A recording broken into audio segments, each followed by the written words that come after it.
കോളേജിന്റെ പുതിയൊരു വീഡിയോയിലേക്ക് എല്ലാവർക്കും സ്വാഗതം. അപ്പോൾ എക്സാം ഇങ്ങോട്ട് അടുക്കാറായില്ലേ, പരീക്ഷയുടെ ടൈം ടേബിൾ പ്രാക്ടിക്കലിന് വന്നു.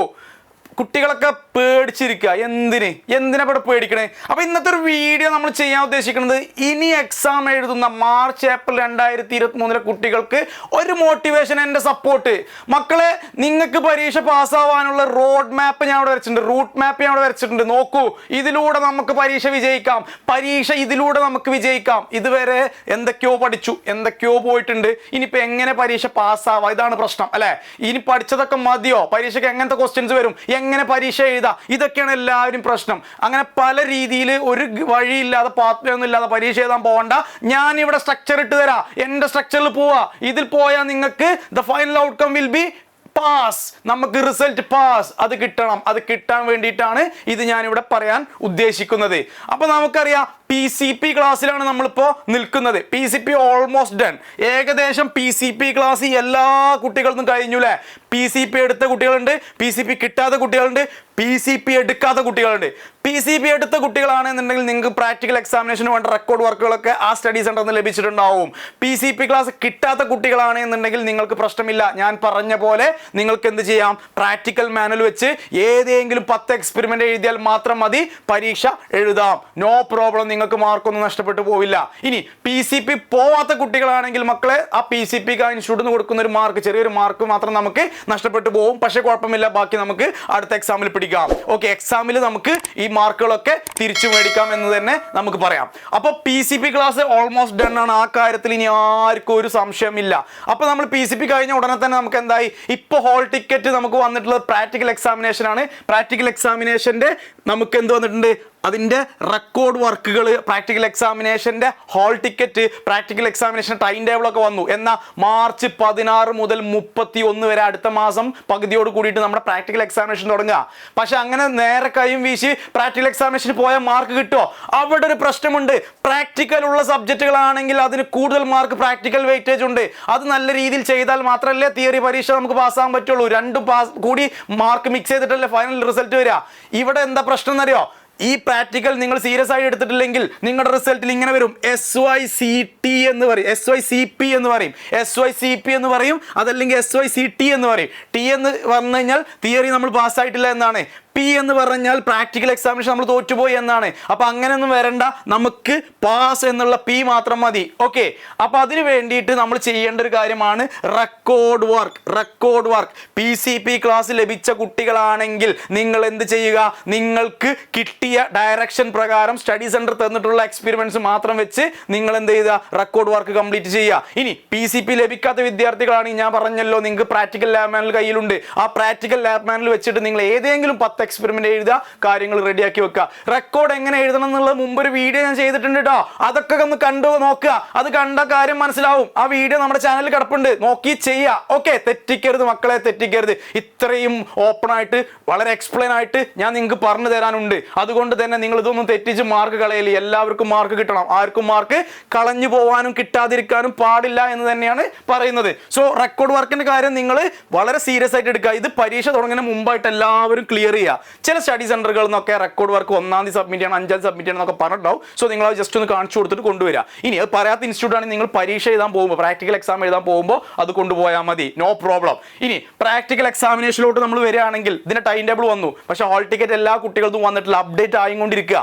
അപ്പോൾ നിങ്ങൾ ടെൻഷൻ അടിക്കേണ്ട, ഈ വീക്ക് തന്നെ എല്ലാവരും പ്രാക്ടിക്കൽ ഹോൾ ടിക്കറ്റും വരും. സോ ഡോണ്ട് വെറി, നിങ്ങൾ ചെക്ക് ചെയ്തുകൊണ്ടിരിക്കുക. നിങ്ങൾക്ക് കിട്ടിക്കഴിഞ്ഞാൽ അത് പ്രിന്റ് എടുക്കുക. അപ്പോൾ പരീക്ഷയ്ക്ക് പോകുമ്പോൾ നമ്മുടെ NIOSന്റെ ID കാർഡ് കിട്ടിയിട്ടുണ്ടോ? ആ ID കാർഡും നിങ്ങൾക്ക് ഇപ്പോൾ വരുന്ന ഹോൾ ടിക്കറ്റില്ലേ, അതും നിങ്ങളുടെ കയ്യിൽ ഒരു വാലിഡ് ID പ്രൂഫ്, ഒരു ഗവൺമെന്റ് ID പ്രൂഫും കൂടെ കയ്യിൽ വെക്കുക.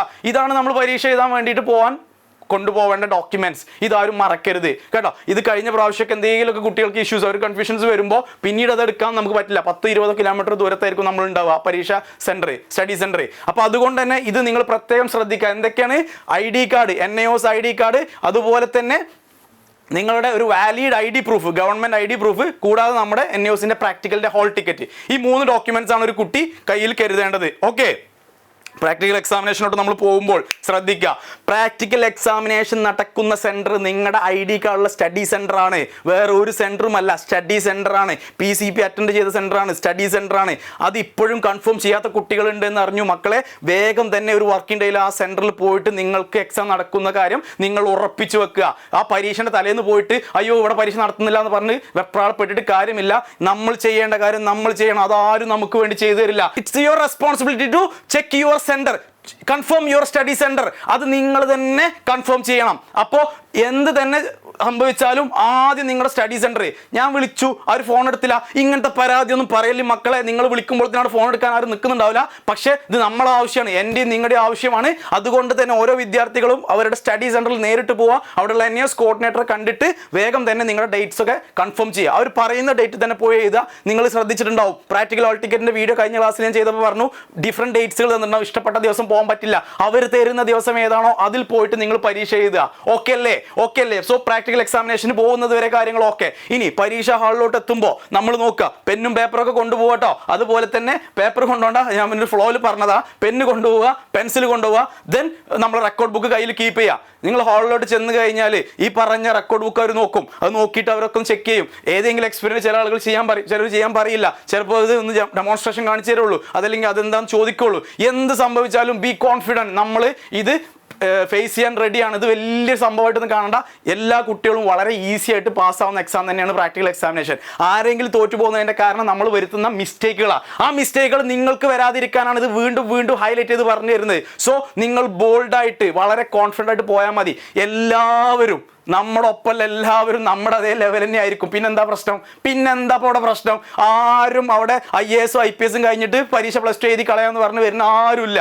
ഓക്കെ, എല്ലാവരും നമ്മളതേപോലെ, നമ്മളത്രയും ഉണ്ടാവില്ല. സോ പിന്നെന്താ പ്രശ്നം? ഒരെണ്ണം മദ്ദളത്തിനോട് പറയുന്ന പോലെ നമുക്ക് എല്ലാവരും തുല്യ ദുഃഖിതരാ. So don't problem, no problem, no problem എന്നുള്ളത് വീണ്ടും വീണ്ടും പറയട്ടെ. Gain your confidence. നിങ്ങളുടെ ആത്മവിശ്വാസം നിങ്ങൾക്ക് രക്ഷകനാവും, നിങ്ങളെ ഹെൽപ്പ് ചെയ്യും. സോ ഈ പ്രാക്ടിക്കൽ എക്സാമിനേഷൻ ആരെങ്കിലും എന്തെങ്കിലും പറഞ്ഞു, ഇപ്പം കുറേ കംപ്ലൈൻറ്റുകൾ കേൾക്കാറുണ്ട്, അവിടുന്ന് സ്റ്റഡി സെൻറ്ററിന് മാഷ് വഴക്ക് പറഞ്ഞു, അവർ ഇത് പറഞ്ഞു അത് പറഞ്ഞു. അങ്ങനത്തെ ഒരു എക്സ്പ്ലനേഷനോ അല്ലെങ്കിൽ ഒരു ടെൻഷനോ ഒരു ഇമോഷനോ നിങ്ങൾ എടുക്കേണ്ട ആവശ്യമില്ല. നിങ്ങൾ എക്സാം അറ്റൻഡ് ചെയ്യൂ, നിങ്ങൾ വിജയിക്കും. അതിനുള്ള കാര്യങ്ങളൊക്കെ അവിടെ ഉണ്ട് കേട്ടോ. അപ്പോൾ ഇത്ര ഒരു കാര്യം നിങ്ങൾ പ്രാക്ടിക്കൽ എക്സാമിനേഷൻ ശ്രദ്ധിക്കുക. ദെൻ നിങ്ങൾക്ക് കഴിയുന്നത് പോലെ ചെയ്താൽ മതി. അപ്പുറത്തെ കുട്ടി അത് ചെയ്തു ഇത് ചെയ്തു അവരിങ്ങനെ പറഞ്ഞു നോക്കണ്ട, നിങ്ങൾക്ക് കിട്ടുന്നത് പോലെ നിങ്ങൾ ചെയ്യുക, അത്രമാത്രം മതി. ഇത് മാത്രമാണ് നമുക്ക് പ്രാക്ടിക്കൽ എക്സാമിനേഷനിൽ ശ്രദ്ധിക്കാനുള്ളത്. സോ പ്രാക്ടിക്കൽ എക്സാമിനേഷൻ നമ്മൾ എഴുതി കഴിഞ്ഞ് പോന്നു കഴിഞ്ഞാൽ പിന്നീട് നമുക്കുള്ളത് നമ്മുടെ പബ്ലിക് എക്സാമിനേഷൻ ആണ്, തിയറി എക്സാമിനേഷൻ ആണ്. പക്ഷെ പബ്ലിക് എക്സാമിനേഷൻ വെറുതെ കൊണ്ട് പോയി എഴുതാൻ പറ്റുമോ? വിജയിക്കണ്ടേ, പാസ്സാവണ്ടേ? സോ അതിനും നമുക്കൊരു റൂട്ട് മാപ്പ് വേണം, അതിൽ നമുക്ക് എന്ത് വേണം? ഒരു പാത്ത് വേ വേണം. അങ്ങനെ വേണമെന്നുണ്ടെങ്കിൽ നമ്മൾ എന്ത് ചെയ്യുക? റിവിഷൻ ക്ലാസ്സുകൾ അറ്റൻഡ് ചെയ്യുക. എല്ലാ റിവിഷൻ ക്ലാസ്സുകളും നിങ്ങൾക്ക് ഇമ്പോർട്ടൻ്റ് ആയിട്ടുള്ള പരീക്ഷയ്ക്ക് വരുന്ന ഭാഗങ്ങൾ മാത്രം ഹൈലൈറ്റ് ചെയ്തിട്ട് റിവിഷൻ ക്ലാസ്സുകൾ ഞാൻ നൽകും. സോ ആ ക്ലാസ്സുകൾ നിങ്ങൾ അറ്റൻഡ് ചെയ്യുക. അതുപോലെ തന്നെ നിങ്ങൾ എന്ത് ചെയ്യുക? മോഡൽ എക്സാമിനേഷൻ, നമ്മൾ ഒരു റിവിഷൻ ക്ലാസ് കംപ്ലീറ്റ് ചെയ്ത് കഴിയുമ്പോൾ അതിൽ തന്നെ ഞാൻ നിങ്ങൾക്ക് ഷോർട്ട് ലിസ്റ്റഡ് കണ്ടന്റ് തരും. അതായത് പരീക്ഷയ്ക്ക് വരുന്ന റിപ്പീറ്റഡ് കണ്ടന്റ് തരും. ആ കണ്ടന്റ് നിങ്ങൾ എല്ലാവരും എടുത്തു വെക്കുക. അത് വെച്ചിട്ട് വേണം നിങ്ങൾ പരീക്ഷയ്ക്ക് പഠിക്കാൻ. അത് പഠിച്ചിട്ട് ആ ഒരു എക്സാം കണ്ടന്റ് ഓറിയന്റഡ് ആയിട്ട് ഞാൻ നിങ്ങൾക്ക് മോഡൽ എക്സാമിനേഷൻ ഒരു NIOS മാതൃകാ പരീക്ഷ നടത്തി തരും. 3 മണിക്കൂർ ടെസ്റ്റോടെ നടക്കും. ആ പരീക്ഷ നിങ്ങൾ അറ്റൻഡ് ചെയ്യുക. അത് അറ്റൻഡ് ചെയ്തോട് കൂടിയിട്ട് നമ്മൾ എന്താ ചെയ്യറോ? We are ready to face anything. Warm up ചെയ്യാതെ പന്തളിക്കാൻ പറ്റുമോ? നേരെ പോയി ഇങ്ങോട്ട് ഗോൾ അടിക്കാൻ പറ്റുമോ? അങ്ങനെ ചെയ്യുന്ന ആൾക്കാരൊക്കെ ഉണ്ടാവും കേട്ടോ. അങ്ങനെ ചെയ്യുന്ന ആളുകൾ ഉണ്ടാവും. പക്ഷേ നല്ല practice will make a man perfect. നമ്മളെ പ്രാക്ടീസ് ചെയ്താലേ നമുക്ക് അത്രയും പെർഫെക്റ്റ് ആയിട്ടുള്ള ഒരു ഔട്ട്പുട്ട് കിട്ടുള്ളൂ. സോ വാമപ്പ് നമുക്ക് ഈ പറയുന്ന മോഡൽ എക്സാം കഴിയുന്നതോട് കൂടിയിട്ട് we are ready to face any examination. ഞാൻ ഇങ്ങനെ വാ തുറന്ന് അതും ഇതൊക്കെ പറയുന്നുണ്ട്, ഇതൊക്കെ നിങ്ങൾ കേൾക്കുന്നുണ്ട്. നിങ്ങൾ എന്തെങ്കിലുമൊക്കെ ചെയ്യണ്ടേ? ഈ പറഞ്ഞ റൂട്ട് മാപ്പ് എടുക്കാൻ തയ്യാറാണെങ്കിൽ ഇതൊരു ഡയറക്ഷനാണ്, ഇതൊരു പാത്ത് വേ ആണ്. ഇത് നിങ്ങൾക്ക് ഞാൻ പറഞ്ഞു തരികയാണ്. സോ ഇതുവരെ നിങ്ങൾ ചെയ്യുക. ഇതുവരെ സക്സസ്ഫുള്ളി നിങ്ങൾ ചെയ്ത് കഴിഞ്ഞാൽ then you are ready for this public examination. ഈ പബ്ലിക് എക്സാമിനേഷൻ നിങ്ങൾ റെഡിയാണ്. നിങ്ങൾ ധൈര്യമായിട്ട് പോയി എഴുതിക്കോളൂ. പരീക്ഷ എഴുതാൻ പോകുമ്പോൾ ശ്രദ്ധിക്കേണ്ട കാര്യം, പബ്ലിക് എക്സാമിനേഷന് പോകുമ്പോൾ പെന്നും പെൻസിലും കൊണ്ടുപോവുക. അഗെയിൻ ദ സെയിം കണ്ടീഷൻ, പെന്നും പെൻസിലും കൊണ്ടുപോവുക. പിന്നെ പരീക്ഷ ക്വസ്റ്റ്യൻ പേപ്പർ കിട്ടുമ്പോൾ അതൊക്കെ നോക്കിയിട്ട് ഇത് എന്തപ്പോൾ ഇതൊക്കെ ഇതൊന്നും എനിക്കറിയില്ലാന്ന് ഈ ഇരുത്തങ്ങനെ നോക്കുക, അപ്പുറത്തുള്ളവരെ നോക്കുക, അതൊന്നും വേണ്ട. അറിയുന്നതൊക്കെ എഴുതി വെച്ചോളൂ. നിങ്ങൾക്ക് എന്തൊക്കെ അറിയാം, ആ പാഠവുമായി ബന്ധപ്പെട്ട് എന്തൊക്കെ അറിയോ അതിനൊക്കെ കുറിച്ച് എഴുതിക്കോളൂ. നിങ്ങൾക്ക് ആടിനെ കുറിച്ച് ചോദിച്ചാൽ തെങ്ങിനെ കുറിച്ച് എഴുതിക്കോളൂ. എങ്ങനെ ആടിനെ കിട്ടിയ തെങ്ങിനെ കുറിച്ച് എഴുതിക്കോളൂ, നോ പ്രോബ്ലം. നിങ്ങൾക്ക് എന്തൊക്കെ അറിയോ അതിനനുബന്ധപ്പെടുത്തി നിങ്ങൾ എഴുതുക, നിങ്ങൾക്ക് മാർക്ക് വരും. മാർക്ക് വീഴും. Sociology, politics, history, social science, business studies ഒക്കെ എത്ര എളുപ്പമുള്ള സബ്ജക്ട്സുകൾ അതിൽ വരുന്നത്. ഞാൻ ഓരോ ക്ലാസ് എടുത്ത് തന്നെ കണ്ടില്ല നിങ്ങൾ, അത്ര എളുപ്പമാണ് സംഭവം. അതുകൊണ്ട് തന്നെ പറഞ്ഞു തരുന്നത്, ഇതിലൊന്നും ഒരു ക്വസ്റ്റ്യൻ പോലും വിട്ടുപോകരുത്. പക്ഷെ പരീക്ഷ എഴുതുമ്പോൾ ശ്രദ്ധിക്കുക, 1 മുതൽ തന്നെ ക്വസ്റ്റ്യൻസ് അറ്റൻഡ് ചെയ്യുക, ഇടയിലോട്ട് വിട്ടുപോരരുത്. വെട്ടിക്കളഞ്ഞ് ഇംപ്രഷൻ ക്രിയേറ്റ് ചെയ്യാതിരിക്കുക, ഈ ബാഡ് ഇംപ്രഷൻ ക്രിയേറ്റ് ചെയ്യാതിരിക്കുക.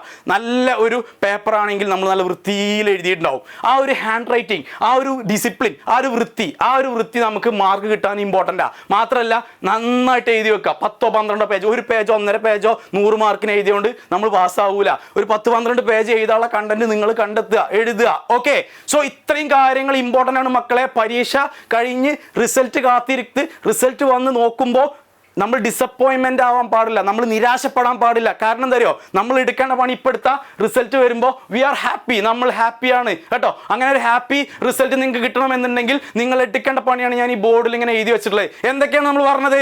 PCP ക്ലാസ് കഴിഞ്ഞു, ഓൾമോസ്റ്റ് ഡൺ. ഇനി നിങ്ങൾ എന്ത് ചെയ്യുക, റെക്കോർഡ് വർക്ക് തുടങ്ങുക, റെക്കോർഡ് വർക്ക് പെട്ടെന്ന് തന്നെ തീർക്കുക. അത് കഴിഞ്ഞ് നിങ്ങൾ പ്രാക്ടിക്കൽ എക്സാമിനേഷന് വേണ്ടിയിട്ട് റെഡി ആവുക, പ്രാക്ടിക്കൽ എക്സാമിനേഷന് പോവുക. ദെൻ നമ്മൾ റിവിഷൻ ക്ലാസ്സുകൾ അറ്റൻഡ് ചെയ്യുക, മോഡൽ എക്സാമിനേഷൻ അറ്റൻഡ് ചെയ്യുക. ഫൈനലി പബ്ലിക് എക്സാം പോകുമ്പോൾ പബ്ലിക് എക്സാമിന് ചെയ്യേണ്ട കാര്യങ്ങൾ, എങ്ങനെയൊക്കെ പരീക്ഷ എഴുതാന്നുള്ളത് ഞാൻ പറഞ്ഞോ, ഇത് നിങ്ങൾ അറ്റൻഡ് ചെയ്യുക. ഈ ഒരു കാര്യത്തിലൂടെ തന്നെ പോകാൻ ശ്രമിക്കുക. The success pass. നമ്മുടെ റിസൾട്ട് എന്താണ്? പാസ്സാണ്, വിജയി എന്നാണ് ഞാൻ ഇവിടെ ഉദ്ദേശിച്ചിട്ടുള്ളത്. ഇതിൽ ആരും തോൽക്കാൻ പാടില്ല. ഇപ്പം ഈ കാര്യങ്ങൾ തന്നെ നിങ്ങൾ ചെയ്യുക. ഇതിലൊരു സംഭവം കൂടെ ഞാൻ എക്സ്ട്രാ ആഡ് ചെയ്യട്ടെ. സ്റ്റഡി സെന്ററിൽ ഇതുവരെ പോവാത്ത കുട്ടികളുണ്ട്. ചിലപ്പോൾ എന്താ പറയുക, ചില സെന്ററുകൾ വരെ ഞങ്ങൾ നടത്തുന്നില്ല, വേറെ സെന്റർക്ക് മാറ്റി, അത് ഇപ്പോഴും അറിയാത്ത ആളുകളുണ്ടാവും. വേഗം തന്നെ പോയി നോക്കുക, മാറ്റിയിട്ടുണ്ടെങ്കിൽ എവിടേക്കാണ് മാറ്റിയെന്നുള്ളത് നോക്കിയിട്ട് ആ മാറ്റിയ സെന്ററിൽ പോയിട്ട് എന്ത് ചെയ്യുക, വേഗം നിങ്ങളുടെ എക്സാമിൻ്റെ ഡേറ്റ്സും കാര്യങ്ങളൊക്കെ ഒന്ന് കൺഫേം ചെയ്ത് വെക്കുക. അപ്പോൾ ഇന്നത്തെ ഒരു ക്ലാസ്, ഇന്നത്തെ ഒരു വീഡിയോ എല്ലാവർക്കും യൂസ്ഫുൾ ആയെന്ന് വിചാരിക്കുന്നുണ്ട്. അപ്പോൾ മക്കളെ വീണ്ടും പറഞ്ഞോട്ടെ, നമുക്ക് നല്ലൊരു റിസൾട്ട്, എല്ലാവരും പാസ്സാവണം. ആ ഒരു കണ്ടീഷനിൽ മാത്രം നിങ്ങൾ ഈ വീഡിയോ കാണുക. നിങ്ങൾക്ക് എന്തായാലും വിജയം ഉറപ്പിക്കട്ടെ.